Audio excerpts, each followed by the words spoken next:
Welcome, explorers of the unknown. Today, on BeFrightened's Unsolved Mysteries series, we're venturing into the dark depths of the Bennington Triangle, a place where the boundaries between reality and the paranormal blur. Brace yourselves as we journey through a realm of inexplicable disappearances, ancient curses, and terrifying legends.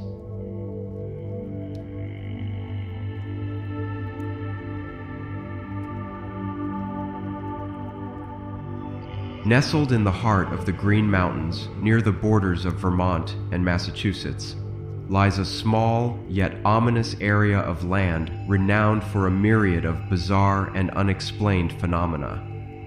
This place, while breathtakingly beautiful on the surface, is shrouded in an aura of danger and mystery that has captivated paranormal enthusiasts for decades. The ghost towns of Somerset and Glastonbury, situated within the lush confines of the Green Mountain National Forest in southern Vermont, stand as eerie reminders of a once thriving past. During the late 1800s, these twin settlements bustled with activity, fueled by the booming logging and mining industries that attracted workers from far and wide. Enterprising settlers flocked to the region, lured by the promise of prosperity amidst the verdant wilderness. As the 19th century progressed, Somerset and Glastonbury grew into modest but vibrant communities. Somerset became a hub for logging operations, its sawmills working tirelessly to process the ancient timber felled from the slopes of the nearby mountains. The air was thick with the sounds of axes biting into bark, of whirring saw blades slicing through trunks. Massive piles of freshly cut logs awaited transport, their rich woody scent hanging heavy. Meanwhile, just a few miles away, Glastonbury itself was a mining village, its residents extracting valuable ores and minerals from deep underground. Day and night, the methodical clang of pickaxes against rock echoed through a lattice of tunnels that snaked beneath the earth's surface. Rugged men emerged from the mines caked in dust and sweat, their labor fueling regional industry. For a time, these blue-collar trades brought a rough-hewn vigor to the region. Saloons and general stores sprouted up to cater to the loggers and miners, who spent their hard-earned wages drinking and gambling during their brief reprieves from the arduous work. Fistfights and drunken brawls were commonplace in the streets as tempers flared. But as the 20th century dawned, the fortunes of these once thriving settlements began to wane. Unsustainable deforestation practices had stripped Glastonbury Mountain and the surrounding peaks virtually bare, leaving only barren, denuded expanses where lush forests had once thrived. The mines, too, were approaching depletion, their tunnels and shafts digging ever deeper into the unforgiving bedrock in pursuit of dwindling veins. By the 1920s, the logging and mining operations were but shells of their former productivity. The very jobs and industries that had once drawn people to the region were rapidly disappearing as resources depleted. One by one, residents packed up their belongings and departed for greener pastures, leaving behind the husks of empty homes, businesses, and infrastructure. When the Great Depression struck a decade later, it was the final nail in the coffin for Somerset and Glastonbury. What little economic activity had remained ground to a halt as the area's industries shuttered completely, unable to weather the nationwide financial calamity. Families who had stubbornly clung to the hope of prospering were finally forced to abandon their homes and livelihoods. As World War II raged in Europe in the early 1940s, the last remaining stragglers finally abandoned the twin towns for good. The once lively settlements had devolved into forlorn ghost towns, their decaying structures overrun by the relentless encroachment of nature reclaiming its domain. Roofs caved in, windows shattered, wooden buildings slowly rotted away, until all that remained were piles of rubble amidst the underbrush. By the time the 1940s arrived, the area's human population had dwindled to just a scattered handful of die-hard residents, eking out a solitary existence amidst the ruins of Somerset and Glastonbury. Most were elderly folks unwilling or unable to leave behind the homes they had built with their own calloused hands decades prior. One might assume that this dwindling population would lead to a more peaceful existence for those who remained in the area. However, quite the opposite occurred, as a series of baffling incidents resulted in the mysterious disappearances of at least 5 residents over a span of just 5 years. These inexplicable vanishings would cement the Bennington Triangle's reputation as a paranormal hotspot plagued by dark, primordial forces far more unsettling than its fading economic prospects. The first of these perplexing events took place on the evening of November 12, 1945. A group of hunters visiting the area spent the day tracking deer through the rugged terrain of the mountains. Having failed to find their quarry, they began making their way back to camp along a path known as the Long Trail, guided by a local resident named Mitty Rivers. Mitty, a 74-year-old seasoned hunter and fisherman, had spent his entire life navigating the forests and streams of the region.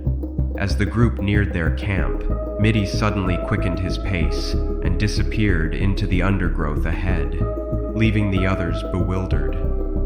The hunters assumed he had gone ahead to start a fire at the camp, but when they arrived, there was no fire and no sign of Mitty. As hours passed and darkness fell, it became increasingly clear that something was terribly wrong. Several hunters retraced their steps, but their efforts yielded no clues, except for a solitary rifle round standing upright on a rock near a stream. A chilling and inexplicable sight. Extensive searches with park rangers and bloodhounds were conducted, but Mitty Rivers had vanished without a trace, leaving the locals baffled and unnerved. "I heard a rustling sound behind me," recounted John, one of the hunters present that fateful night. "When I turned around, Mitty was gone. One minute he was there leading us down the trail. The next, he had just vanished into the trees without a trace. It was like he had never existed at all."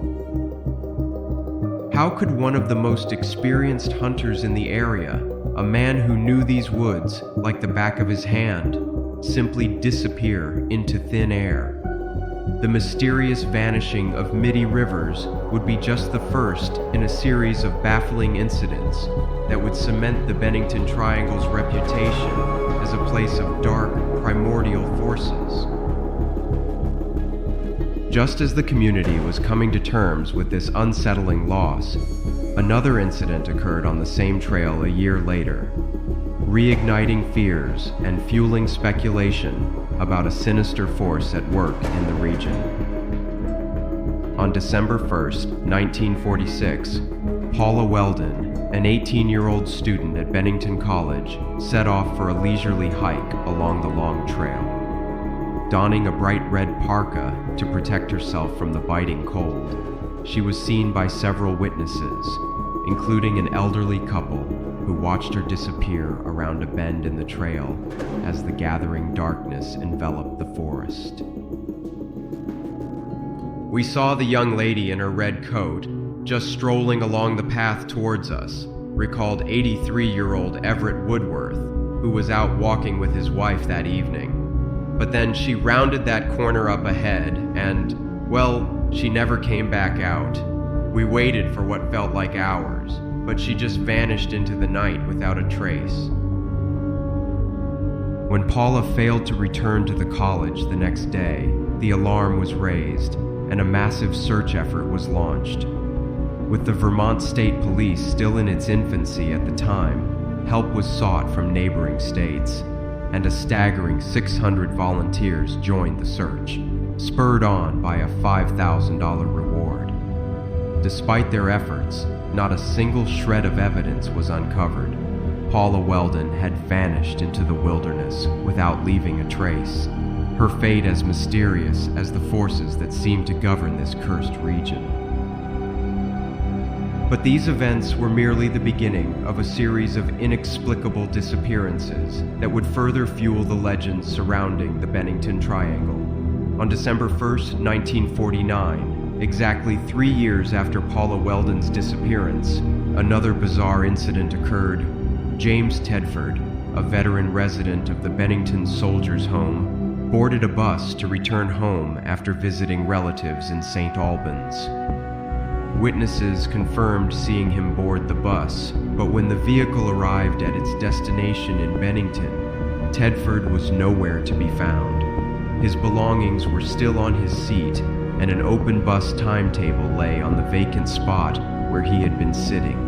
But the man himself had simply vanished into thin air, leaving no trace of his whereabouts or fate.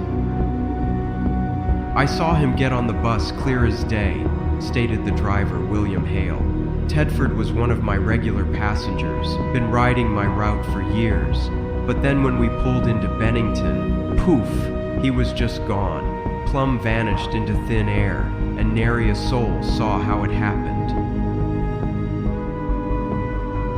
The following year, on October 12, 1950, the mystery deepened further with the disappearance of 8-year-old Paul Jepson.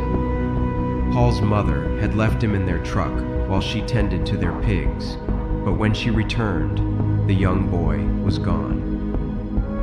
Bloodhounds were brought in to aid the search, and they led the searchers to a nearby crossroads before losing the trail, chillingly close to the area where Paula Welden had vanished 4 years earlier. Like Paula, Paul had been wearing a bright red coat when he disappeared, adding to the eerie parallels between the two cases. "I only turned my back for a few minutes," Paul's mother, Esther Jepson, tearfully recounted. "He was just sitting there in the truck, playing with his toys one minute. But then I came back, and he was gone, vanished, and all that was left was the coat he'd been wearing, lying crumpled on the seat."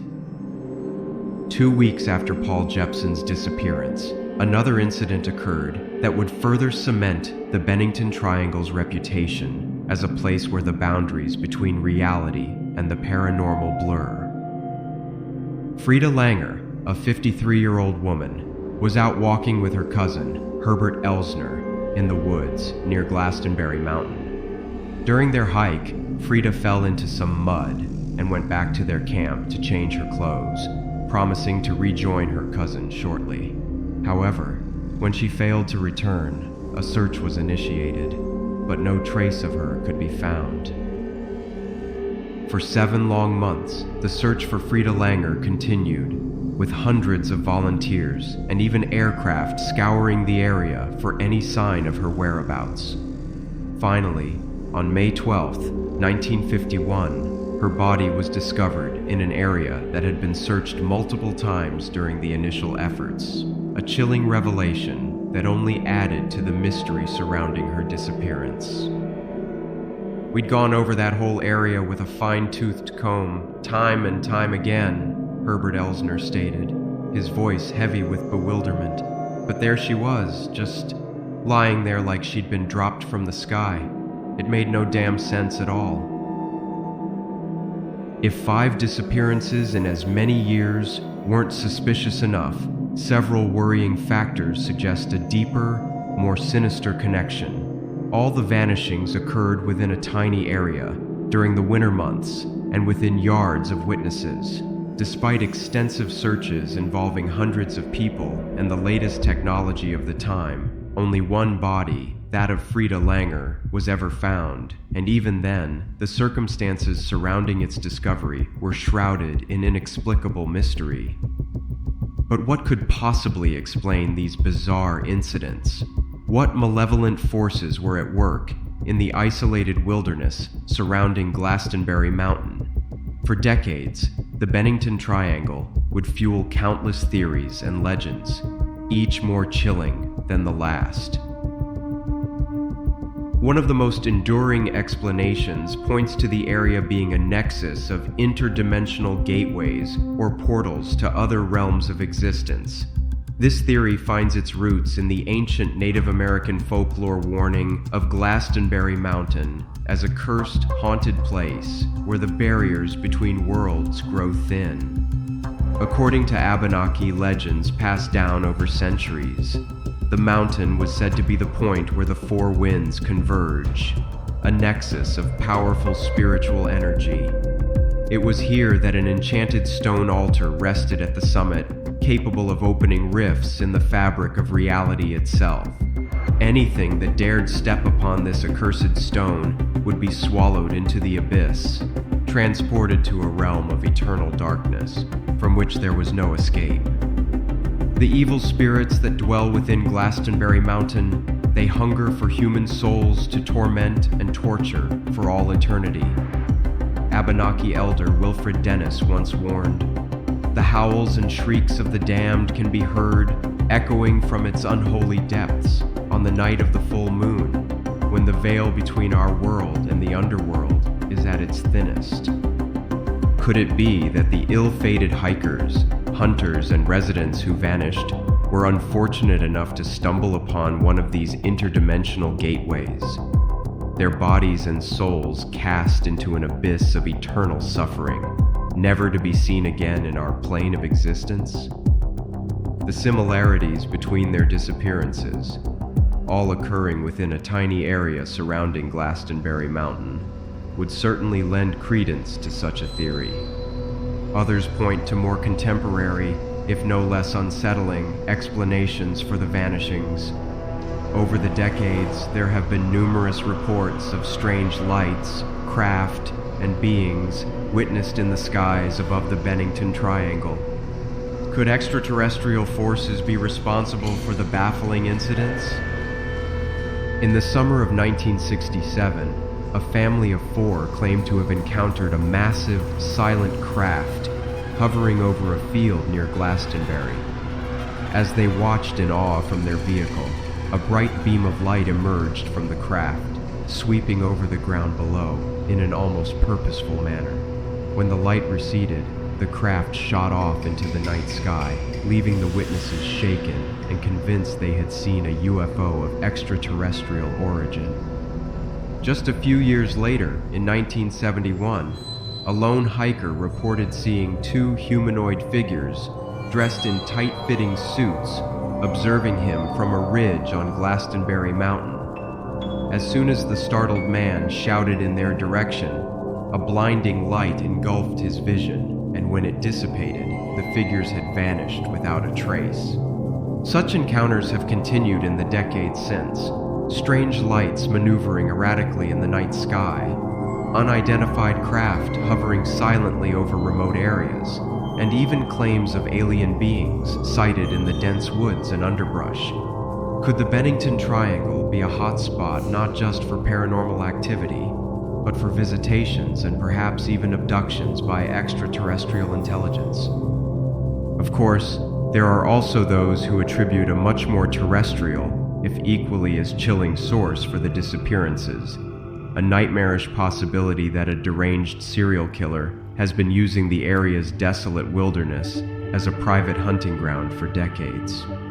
In 1892, a local sawmill worker named Henry McDowell was arrested and jailed for the brutal murder of his wife and 3 children. After being deemed criminally insane, McDowell was committed to the Brandon Asylum for the criminally insane. However, in 1912, he managed to escape from the asylum and was never seen again, with rumors persisting that he had returned to the Bennington area to seek refuge in the vast, uninhabited forests surrounding Glastonbury Mountain. Could McDowell have been responsible for the disappearances, stalking and killing unsuspecting victims who ventured too deep into his wilderness lair? Or perhaps another unidentified psychopath used the area's seclusion to indulge their darkest, most depraved urges? The fact that most of the vanishings occurred in the winter months, when the forests would have been bare and easier to navigate, lends some plausibility to this grim theory. Then there are the legends of a monstrous primordial beast lurking in the deep woods around Glastonbury, sightings of a massive hair-covered creature that predate the famous Bigfoot encounters of the 20th century. Known as the Bennington Monster or Glastonbury Monster, could this elusive cryptid be responsible for the unexplained disappearances? The earliest recorded account dates back to 1819, when two hunters claimed to have come face to face with a grotesque, ape-like creature over 7 feet tall. Its body was covered in shaggy fur, with razor-sharp claws, and teeth bared as it let out a bone-chilling roar. The hunters fired at the beast, but it seemed unfazed by the gunshots, quickly disappearing back into the forest's shadows from whence it came. Over the following decades, similar reports continued to emerge from the region. Loggers and trappers told of coming across massive footprints and primitive shelters deep in the woods. A farmer shot at a hulking, hair-covered figure lurking near his property in 1869. By the late 1800s, mass hysteria took hold after children went missing for days before being found dazed and terrified, claiming to have seen a bear wolf watching them from the tree line. While most modern scientists dismiss the existence of such cryptozoological creatures, those who have explored the vast, uncharted wilderness surrounding Glastonbury Mountain are less skeptical. The area's treacherous terrain and labyrinthine network of caves, ravines, and water sources make it an ideal habitat for an elusive, nomadic species to thrive undetected. So, what is the truth behind the Bennington Triangle's inexplicable mysteries? Are they the result of supernatural forces and interdimensional gateways, as the native legends claim? Could more contemporary explanations like UFOs, serial killers, or prehistoric cryptids be to blame? Or is there something else entirely at work here, something beyond our comprehension, lurking in the unexplored wilderness surrounding Glastonbury Mountain? Perhaps the answer lies not in what we think we know, but in what we have yet to uncover about this enigmatic region. The vast, uncharted forests and treacherous terrain make the Bennington Triangle one of the last great unexplored wildernesses in the eastern United States. Who knows what other secrets may be waiting to be unearthed beneath the ancient boughs and within the primordial caves. As the decades pass, the chilling tales and legends surrounding the Bennington Triangle will continue to captivate us, fuel our imagination, and dare us to finally unravel the truth. For those who dare to venture into its haunted depths, that truth may never be known. Or perhaps it is a truth humanity was never meant to uncover.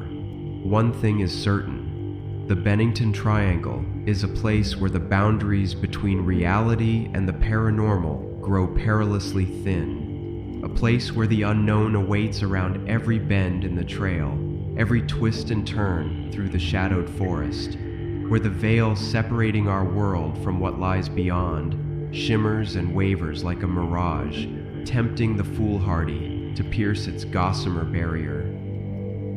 So let this be a warning to you, brave explorers who have journeyed with us today. Tread lightly should you ever find yourself amidst the emerald peaks and mist-shrouded hollows of this primordial land. Keep your wits about you and your footfalls quiet, for you may never know when you've strayed too far, when you've left the realm of the known behind and crossed over into the Bennington Triangle's dark, uncharted heart. And there you have it, the chilling mysteries of the Bennington Triangle laid bare. What do you think happened to those who vanished without a trace all those decades ago? Do you believe in the supernatural forces spoken of in ancient legend? Or could there be more rational, contemporary explanations behind the inexplicable events? Let us know your theories in the comments below. Thank you for watching, and stay safe out there. The mysteries of the Bennington Triangle may never be fully unraveled, but one thing is certain: the legends will continue to haunt us for generations to come. Let's just hope a similarly bizarre paranormal hotspot doesn't crop up in your neck of the woods anytime soon. But if it has, do let us know before it swallows you. Let us know in the comments if you enjoyed this Unsolved Mysteries video about the Bennington Triangle. If you're new here, we usually narrate stories that delve into present-day thrillers and supernatural mysteries. Subscribe to hear more fascinating stories and intriguing mysteries.